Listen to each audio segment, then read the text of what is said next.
when the rainfall is more than what the ground can absorb, the water gathers tremendous force.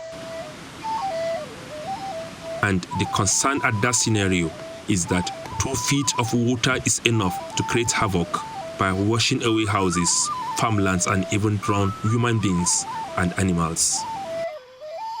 This year's rainy season is intense in northern Nigeria, more than what was predicted. The frequency of rain in most places is beyond what the ground can absorb.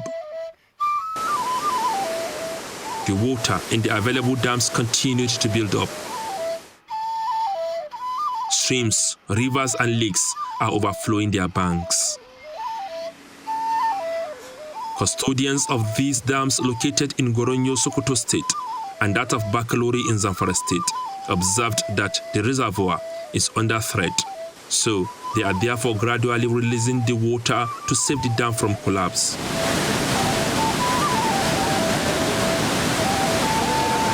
The released waters travel from the dams to empty into the River Niger after traveling for more than 700 kilometers. This water goes down to Kebbi, Niger State. You understand? So it's what fed all the Adamas along the plain. I traced the movement and path of the water as it passes along communities in Sokoto, Kebbi, Kwara, and Niger states. In my inquisitivity, I saw that Sokoto was the first exit point for the flowing rivers. At this location at Rugan Liman, Kore local government area, I was told that the flood water washed away 3 children while crossing the wave of the water. They were yet to be recovered at the time of my visit to the location. The flood rose to more than 20 feet, submerging the bridges and culverts along Sokoto-Ilela Niger Road.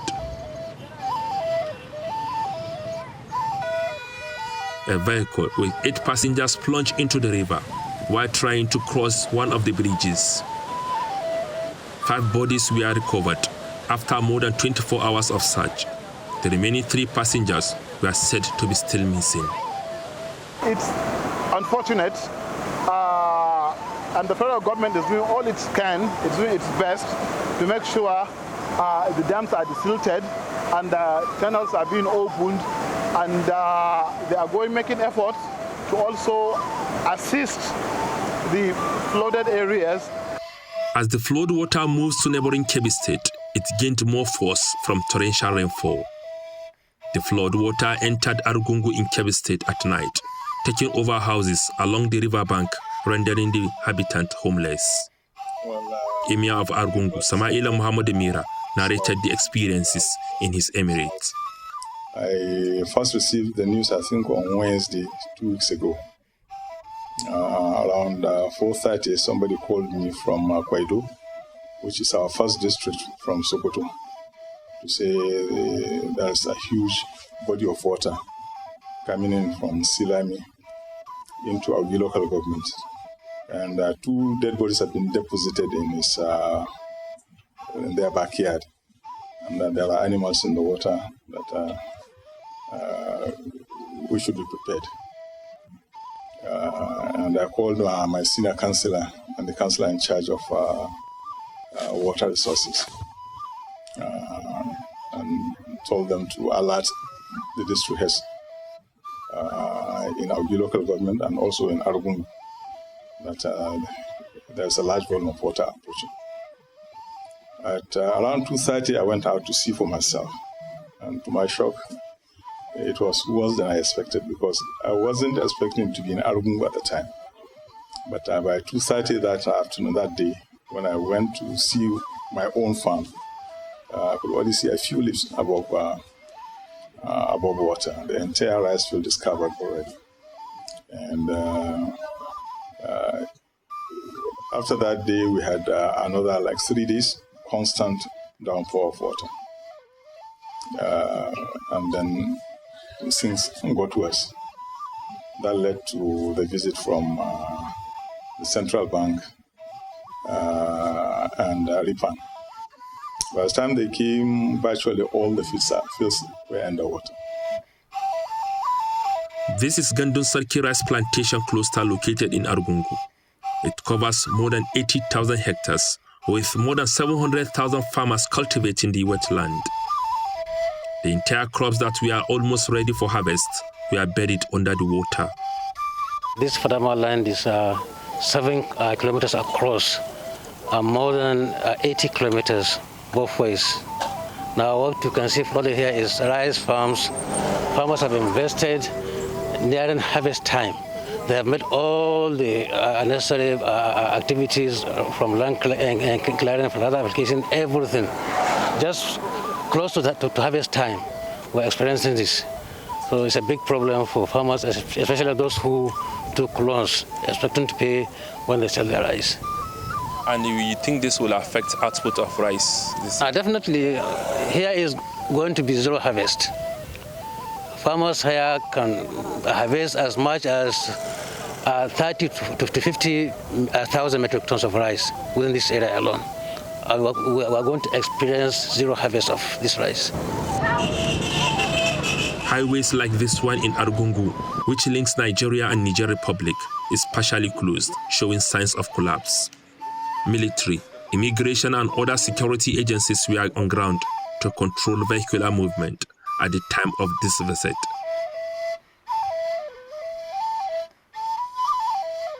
This farming community, Makera, located less than 2 kilometers from Benin Kebbi, the state capital, has been cut off as water has taken over the entire settlement.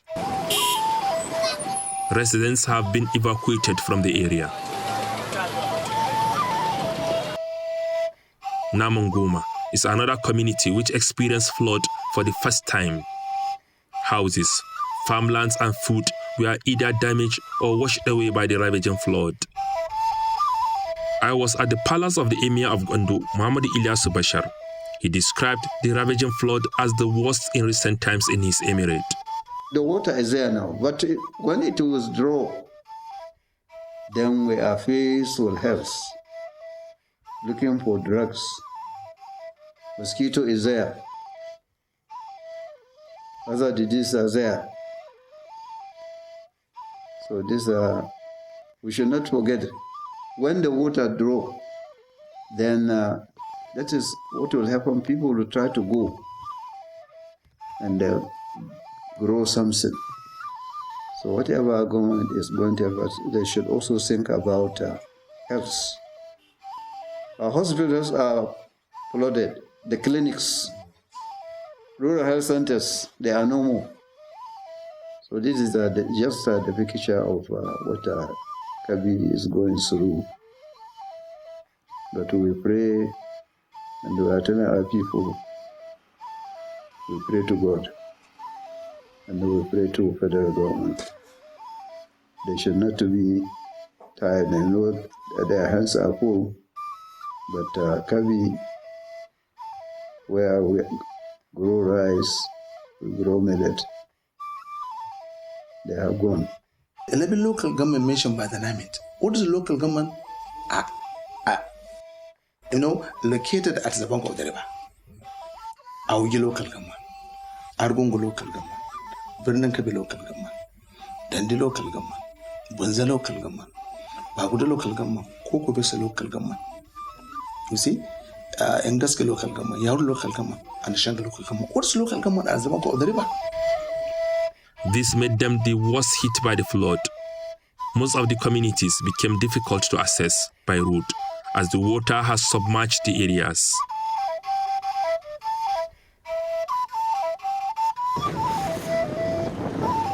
I used speedboats to locate some of the villages that were surrounded by water, finding it difficult to move out.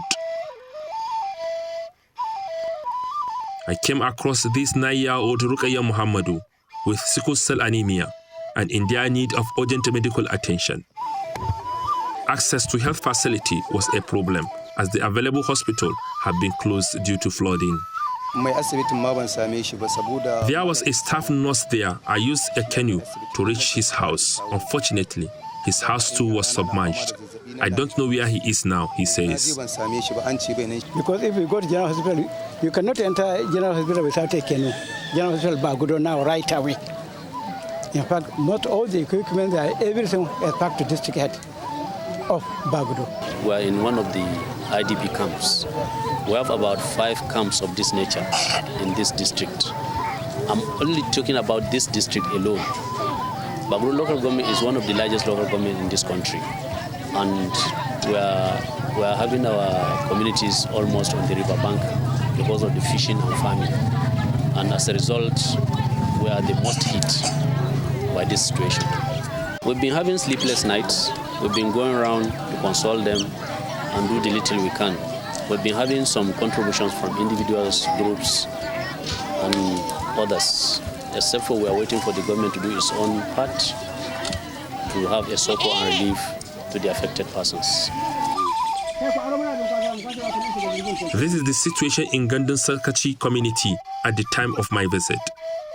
The young, the old, men, women, including this pregnant woman, are moving out of the area, carrying what they can salvage.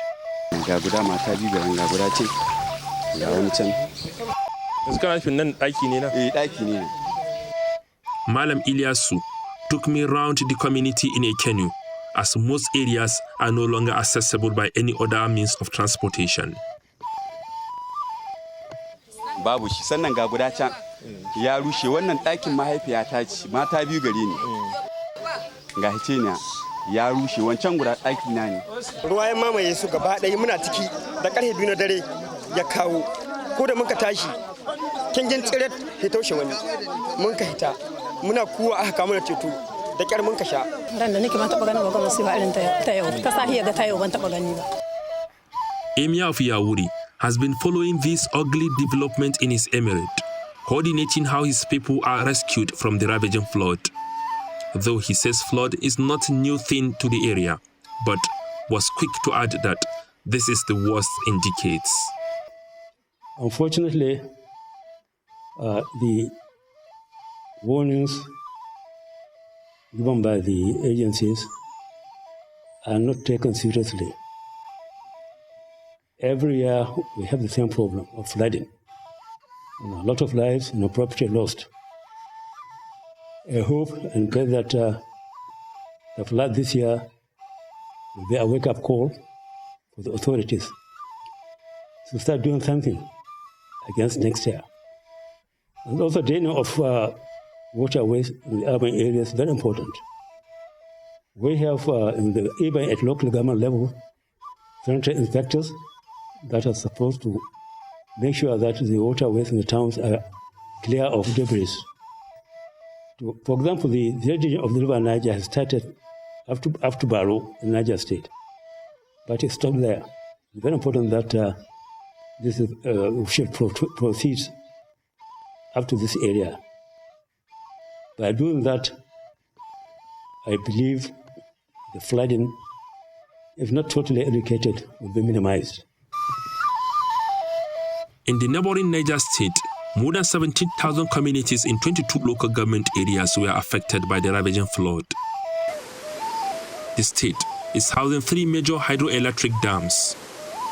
2 of the dams, Kainji and Jeba, have their sources from River Niger, while the Shiroro was constructed on River Kaduna.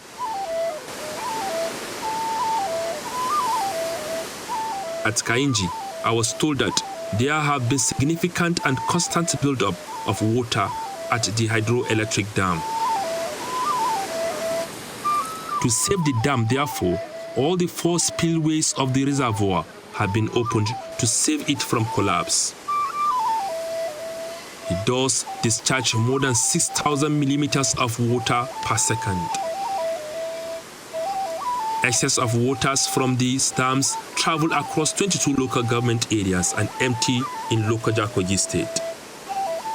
The water released from the dams coupled with downpour were responsible for the flood in Niger State. Dams are actually fundamentally put in place to manage flood. Dams don't generate flood. All over the world, the number 1 function of a dam is to manage flood. Then you take advantage of the other possibilities like power generation, irrigation, fishing, all those things comes after the fundamental fact of having to manage the flood. Now, just imagine what happened this year.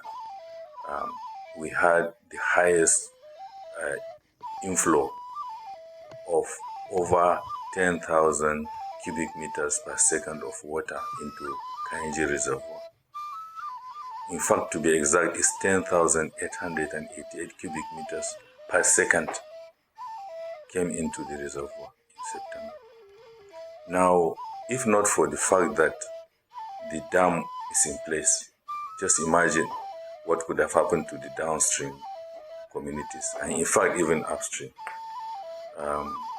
We were able to manage that 10,888 cumex by releasing about 5,700 cumex. That means we were able to absorb about half of the water that is coming into the reservoir. Otherwise, it could have wiped off all the people along River Niger. Mokwa local government area is the worst hit. It is estimated that 60,000 people in Mokwa were affected by the floods, with houses pulled down just as farmlands measuring several hectares were submerged. Sunti is a farming community in Mokwa where a multi-billion-naira sugar company is located. The whole community is surrounded by water, and residents using all available ways of getting out of the flooded area. I got to Sunti and other communities in the evening due to lack of accessible road. Sometimes we have no food. We used to go and buy from town road, like Mokwa. We used to go there and buy the food. We used to carry canoe. Now, even see people give not. They are now full. Every time we have it about 10. We used to go and buy. And so that we used up and down, they will go and come back. This is my house now, but the water, the flood pack us to the inside the village. It comes gradually, and there's one day it comes very well, so that many of our properties will pack it inside the water. Sugarcane worth more than 60 billion naira and other investment were lost to the flood at Sunti alone. It's an act of God, it's nature, probably due to global warming and what have you, but this year the flood has been excessive, and definitely a lot of support will be required to assist those communities. A lot of support, because they've lost their livelihood completely, and we must have pity for such people. They do not have the voice, they do not have the connection, they do not have the contact. It is our responsibility to reflect for some time, think about those people, think about what they are going through, and do whatever we can, no matter how little, to support them. I sent 4 delegations to different parts of the states. They are back and they reported, and the report I'm getting is very disturbing. People have lost their houses, people have lost everything. For us now, we cannot imagine what they are going through. Only they know what they are going through. We can only think or suspect. So, unfortunately, the resources are not there anymore. So I think this year has been our 60th birthday as a country, has been a very challenging one. Egagi is the name of this community located in Lavun local government area of the state. The whole area has been taken over by flood, occasioned by excess water from River Kaduna. Only few houses are safe at the moment. Even with that, access to them is a big challenge. The only available means of movement in the area is this calabash for men, women, and even children.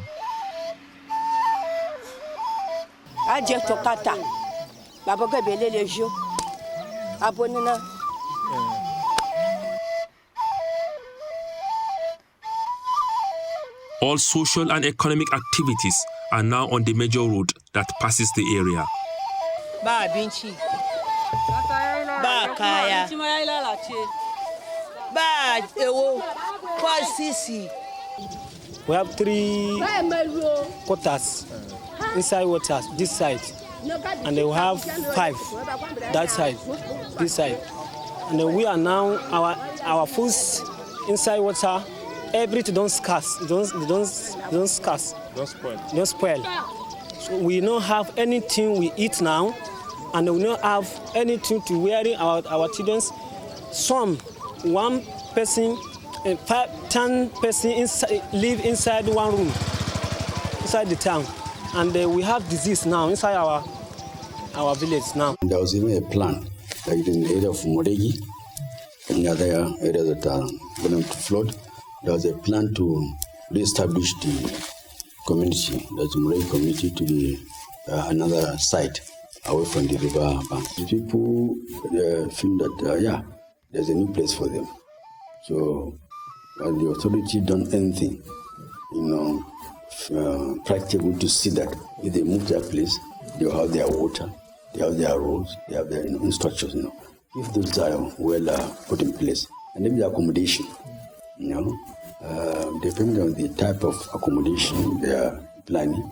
If you see when the Kanji dam, or I don't know how it's supposed to was about to be the dam there, people were moved to. People where they are now the present Borgo Busa, and they have been moved to new Busa. So it's not a matter of like or no, not willing to, but assurance to know that where they are moving to, what they used to have here, and is also available there in some of the infrastructure. So I think government to please look at this seriously and see how we can resettle these people away from the river course, that away from the likely flooded areas in their domain. The people are in pains. It's not only their farm products or even their houses. There are so many things that I've lost, including even the animals. So we went there and we took the assessment. But one good thing that His Excellency did, the governor did, was to quickly intervene on some food items. So all the committees that went to those various local governments, we have the food items which were immediately distributed to the affected persons. So now the state government have also taken the inventory of those that were affected, and the report is already ready. We are trying to go ahead again to look at what is possible way that to cushion the effect of what has happened to them. Number one is to also support them, because like now they have lost all their farmland, and the alternative way now is the dry season farming. But the population that were involved. Tension is now high in Lokoja, Kogi State.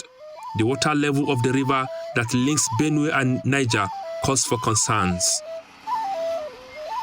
Though few communities have so far been affected by flood, the fear is that if the volume of water emptying into the river continues, the challenge could be more than what Kogi State can tackle easily. It was a tale of agony in all the communities I visited, just as the people look forward to a lasting solution to the annual devastation inflicted on them by the flood.